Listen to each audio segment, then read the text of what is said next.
हम विदेशी पूंजी के लिए प्रयत्नशील हैं, विदेशी पूंजी आए, और अगर विदेशी पूंजी आती है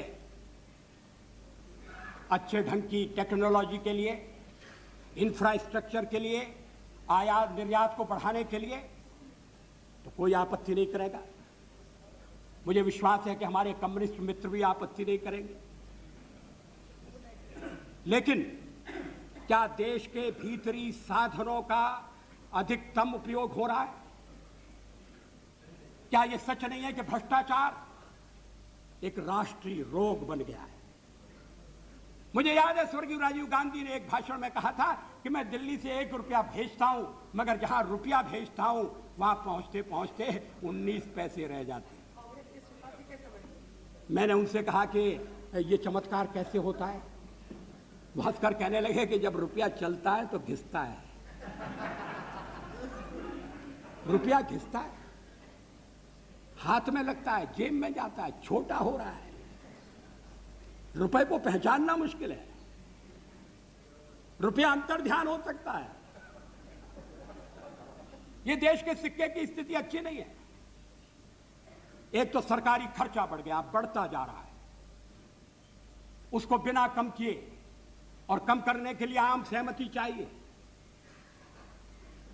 सर्वदलीय सहयोग चाहिए। कोई एक दलीय काम नहीं कर सकता।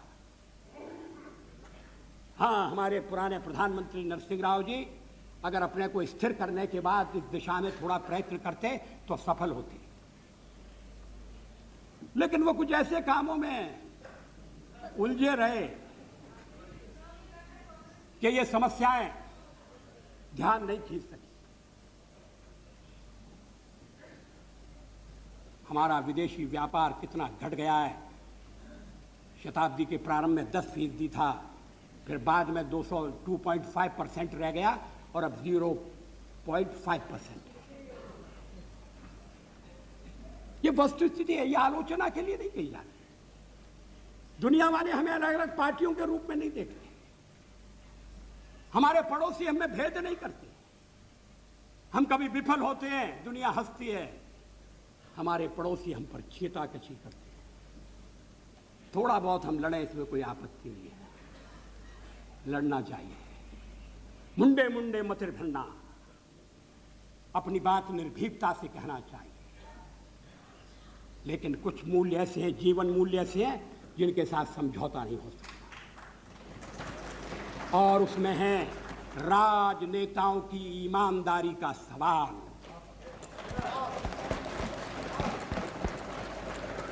हमें बेदाग नेतृत्व चाहिए, हमें निष्कलंक नेतृत्व चाहिए। आपको मालूम है कि ये भ्रष्टाचार फैलते फैलते नीचे किस हद तक गया है?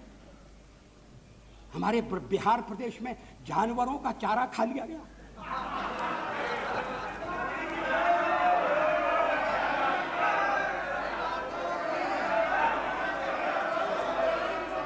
जांच हो रही है, मैं उसमें जाना नहीं चाहता।